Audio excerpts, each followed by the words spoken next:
سلام بچه‌ها، امیدوارم هر جا که هستین حالتون خوب باشه.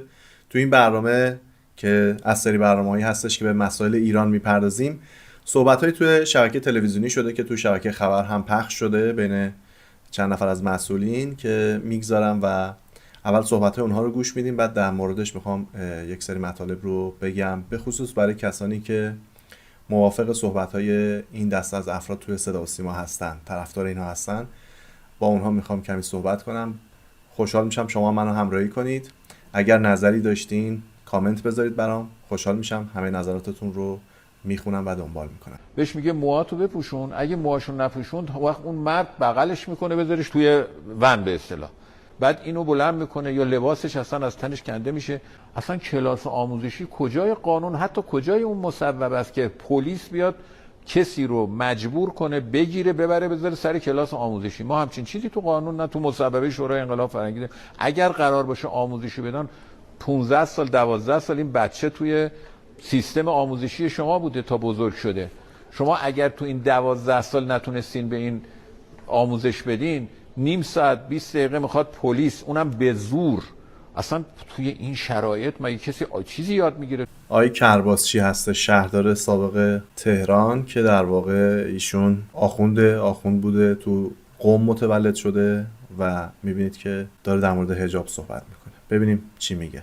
هم برای حکومت، هم برای نظام، هم برای پلیس که باید مورد اعتماد و حافظ امنیت باشه، و هم برای اسلام، برای دین ما الان با این شکلی که اینجوری میخوایم خانم‌ها رو با حجاب بکنیم، اصلا آبروی شیعه، آبروی دین، آبروی حکومت اسلامی رو داریم خدشه دار میکنیم. پس آقای کرباسچی حجاب رو چیکار کنیم اجرایی بشه اگر خانم سوار نشه و بغلش کنه؟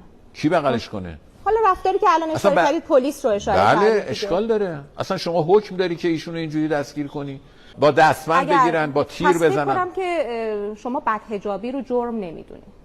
من عرض میکنم که طبق این قانون همه خانمای ما 80%شون مجرمن، اما چون این قانون بنا به تایید سرور عزیزمونم اجرا نمیشه توی جامعه و عواقب سوئی داره، عواقب سوءش هم برای نظامه، هم برای مردمه، هم تحقیر. شما ببینید همین گزارشایی که این روزا در اومده، میگه آقا ما روزی 1000 نفر تو این خیابون وزرا تقریبا میان اونجا، همه اینا دارن تحقیر میشن اونجا. آقای کرباسچی، شما برای چی کارخونه ناراضی تراشی درست میکنید؟ صحبت‌های آقای کرباسچی رو که شنیدم خیلی تعجب کردم. ایشون سالها طلبگی کردن و الان دارن مباحثی رو مطرح میکنن که فکر میکنم یه طلبه یه تعبیری سال اولی همینطوری اینها رو با وسطیه چه در هم قاطی نمیکنه. ایشون خیلی وقت از این تعبیر استفاده میکنن، میگن که نظر مردم، مگه نظر مردم ملاک شرعه؟ ایشون میگن که چون مردم این رو عمل میکنن، چون مردم این رو میپذیرن، از کی تا حالا نظر مردم جزء منابع فقهی شیعه شده؟ آقای کرباسچی خیلی عجیبه. جناب عالی سالهای سال طلبه بودیم. مردم کیان بابا؟ مردم پشمن. از دید اینا مردم اینجوری هن. اصلا مردم حق ندارن نظری بدن. حرمت اون سالهای طلبگیتون رو من خواهش میکنم حفظ کنید. دقیق و بحث فقهی وقتی قراره بشه، بحث سیاسی و اینا رو قاطیش نکنید. پس نظر جامعه ملاک نیست. حلال خدا حلال، حرام خدا حرامه. اگر به فرض محال 100% مردم هم یک عمل حرامی رو مرتکب بشوند، دلیل نمیشه که اون عمل حرام رو ما خلاف قانون ندانیم. آخه قابل مقایسه با حجاب نیست، یه چیز پیش پا افتاده مثل حجاب. این یه نکته. ببینید ایشون مسئول اجرایی بودن مدت‌های طولانی. در زمانی که جناب عالی مسئول شهرداری بودید، بسیاری از شهروندان بودن قوانین شهرسازی رو رعایت نمی‌کردن. آیا شما مردم رو می‌بردید به سمتی که اون قوانین رعایت بشه، یا قوانینتون رو که مردم اکثرا رعایت نمی‌کردن کنار می‌گذاشتید؟ به هیچ وقت اینجوری نیست. قانون داشتیم بستن کمربند ایمنی. یک زمانی تو کشور هیچ کس در واقع اجرا نمی‌کرد. شاید 1% هم اجرا نمی‌کردن.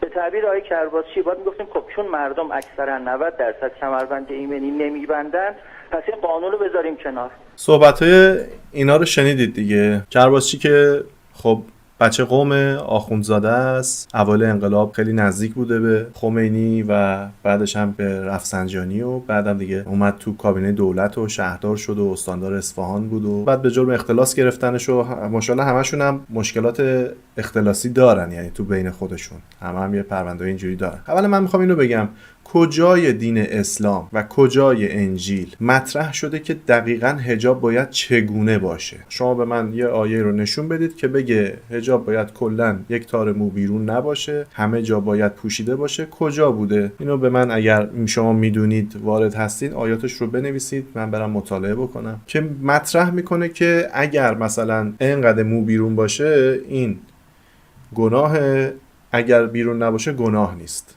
یه چیز کلی رو کتاب مقدس و همینطور قرآن در مورد حجاب گفته که تا اونجایی که میتونید پوشیده باشید که مردان تحریک نشن و بعد هم میگه مردان هم نگاه نکنن، چشم رو از نامحرم بردارن، خیره نشن که تحریک نشن. برای افرادی که بیمارن، حالا یه موقع هستش که مثلا من بیماری جنسی ندارم، 100 تا دخترم نگاه بکنم واسم عادیه، بی حجابم باشه هیچ تغییری در من به وجود نمیاد، با حجابم باشه هیچ تغییری در من ممکنه به وجود نیاد. برای افرادی که مشکل جنسی داشتن خداوند این رو گفته. اگر شما توی قرآن مطالعه بفرمایید دقیقاً داره نسبت به مردهایی میگه که مشکل جنسی دارن. یکی این مورد. دو این که اصلا مطرح نمیشه که باید در چه حدی باشه که این حجاب گناه یا گناه نیست. سوم این که اصلا مبحث گناه رو کی مطرح کرده؟ من چیزی نفهمیدم که خداوند بگه که این گناه هست یا مثلا بگه برابر با این گناه باید مثلا سنگسار بشه، شلاق بخوره. من چیزی ندیدم. نوشته اگر که رعایت بشه بهتر است که به گناه نیفتید. بعدش هم کشوری مثل عربستان سعودی که قرآن از اونجا اومده بیرون، میبینید که سال گذشته اصلا حجاب رو آزاد کرده. قانونی رو گذاشته که آقا هر کس میخواد حجاب داشته باشه، هر کی میخواد نداشته باشه. حالا شما بگید برای توریست بوده، میخواد توریست بیشتری جذب کنه این کارو کرده. اونا میگن برای آزادی بیشتر به زنان بوده. یا ترکیه که همین بغل گوشه ایرانه، مردم هر کی دلش میخواد حجاب داره، هر کی هم دلش میخواد نداره. لخت مادرزاد که دیگه تو خیابون نمیان که بگیم آقا مردم تحریک میشن، اینا اومدن برای گناه و لخت شدن و نمیدونم از اینجور حرفا. لخت مادرزاد که نیستن، حالا یه روسری سرش نیست، یه دامن پوشیده و اینقدر تو جامعه دیده شده که عادی شده واسه مردها. از دوران دبستان که وارد مدرسه میشن این افراد میبینن این چیزا رو، واسه شون عادی میشه تا زمانی که الان باشه. کرباس چی میگفتش که در ادامه صحبتش تو قانون اومده ولی وقتی رعایت نمیشه باید مثلا اصلاحاتی توش صورت بگیره، مردم رعایت نمیکنن. اون زنه هی داره سعی میکنه مجری تلویزیون که بگه آقا این بی‌حجابی مثل همون اختلاسه، مثل همونه. اگر اختلاس پلیس میاد یه نفر رو به زور سوار ماشین میکنه میبره، اینم مثل همونه، به زور باید بردارن ببرن. ما نباید حجاب رو با جرمی مثل اختلاس، قتل، زنا، نمیدونم مسائل دیگه یکی بدونیم. آقا یه خانمی اومده، اصلا شما از کجا میخواین تشخیص بدین؟ به قول همون کرباسچی که از کجا میخواین تشخیص بدین که این حجابش در چه حدی باید باشه که قابل بازداشت باشه؟ و مورد بعدی، آیا با این کلاس نیم ساعته کسی توجیه میشه؟ 15 سال واقعا قشنگ گفتین، یه تیکشو 15 سال وقت داشتین، 12 سال وقت داشتین که تدریس بکنید، فرهنگ سازی بکنید. بعدش هم جوامع دنیا نشون داده هر چیزی که اجباری و زورکی باشه مردم جلوش مقاومت میکنن. پس بهتره که تجدید کنید قوانین خودتون رو وقتی میبینید که مردم در مقابلش مقاومت میکنن. اینا رو تفکیک کنید، اینا رو رعایت کنید، کسی چیزی نمیشه. بعدش هم همه جوونا مشکلشون حجاب نیست. الان این تظاهراتی که داره شکل میگیره و مردم دیگه یک صدا دارن میگن که ما آخوند نمیخوایم، ما رهبر نمیخوایم، ما این نظام رو نمیخوایم، که فقط به خاطر حجاب نیست. الان شما نگاه کنید، جوون نداره بخوره، نداره ماشین بخره، آرزو شده واسش یه ماشین خوب سوار شدن، ازدواج کردن، خونه دار شدن، صاحب خونه بودن، آرزوشون شده جوون ها. خب این جوون چی میشه؟ آیا اونجا که میره فحشا میکنه، یواشکی میره ازدواج سفید میکنه، باعث فساد تو جامعه میشه، بچه‌های غیر شرعی به دنیا میان، بدون شناسنامه رها میشن تو این سطح آشغالا، تو جوبها، تو خیابونها، این اشکالی نداره که یک جرم مشهود و پنهان تو جامعه، یه معضل اجتماعی تو جامعه، ولی اونجا که طرف یه روسریش مثلا عقب‌تره یا یه ذره لباسش بازتره، این باید دستگیر بشه ببینید جمهوری اسلامی مشکلش اینه که همه چی رو میخواد با زور حل کنه. هیچ وقت نمیخواد تلاش بکنه راه درستی رو پیدا کنه. آقا رفراندوم بذارید، نظر همه مردم بپرسید. اگر یه کشوری کشور اسلامیه، خب خدا تو قرآن هم گفته احترام به همه بنده ها باید باشه دیگه. برای بنده هاتون احترام بذارید، نظر بپرسید. آقا ما میخوایم حجاب رو آزاد کنیم، چند درصد موافقن، چند درصد مخالفن و این قوانین رو میخوایم بذاریم، اصلا میخوایم حجاب تو این سطح باشه، کیا موافقن کیا مخالفن، اینا رو از مردم نظرخواهی کنید.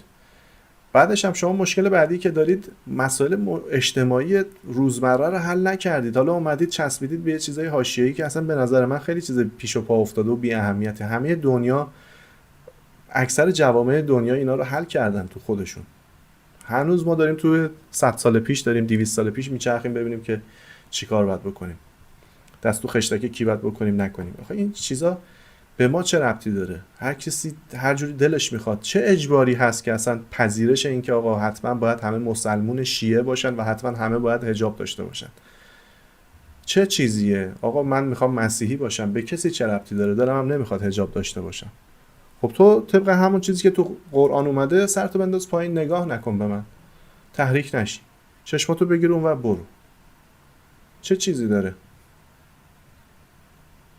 اینا رو اگر بتونیم ما حل بکنیم 10% مسائل کشورمون حل شده است. همه اینا 10% ها، همه این حواس پرتی ها، همه این برنامه‌هایی که به وجود اومده تا مردم رو درگیر چیزای خیلی پیش و پا افتاده بکنه 10% مشکلات اجتماعی. ما مشکلات خیلی بزرگتری داریم که باید حل بشه که حل نشده متاسفانه و مردم رو اومدن با همین مشکلات کوچیک، با همین قوانینای چرت و پرت درگیر کردن. آقا چرا تو ماشین سگ داری؟ چرا تو ماشین حجابت بیرونه؟ ماشین یه محدود اختیاریه، به کسی چه ربطی داره؟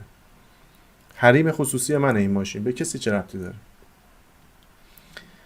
این مسائل پیش پا افتاده ایه، ولی سیاست این حکومت اینه که به مردم سر این چیزا گیر بده، مردم رو اذیت کنه، مردم رو گرفتار کنه، مردم رو افسرده کنه. هرچی مردم درگیرتر باشن تو خیابونا نمیریزن، هرچی مردم بی پولتر باشن، فقیرتر باشن، هر روز باید بدون دنبال یه لقمه نون که پول در بیارن، دیگه نمیان تو خیابون تظاهرات کنن.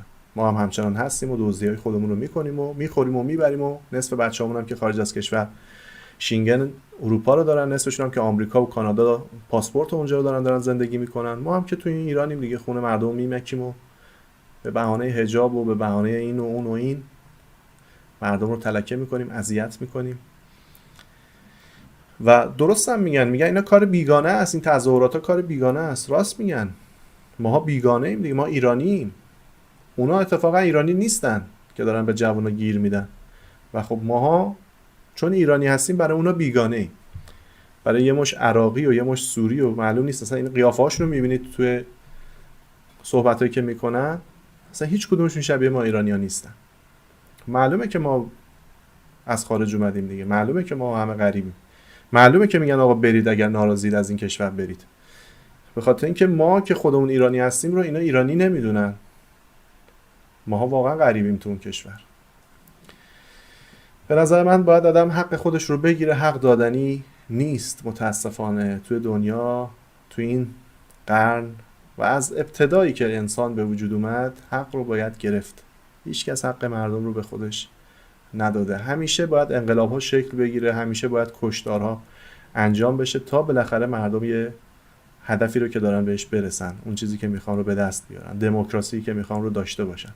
همین آمریکا، همین کانادا، همین اروپا که امروز میبینید به این نقطه رسیده، اینها 200 سال پیش، 300 سال پیش سر همین مسائلی که ما امروز داریم میجنگیم به خاطرش میجنگیدن، تظاهرات میکردن، کشته میشدن، انقلاب‌ها کردن تا به امروزی که هستن رسیدن.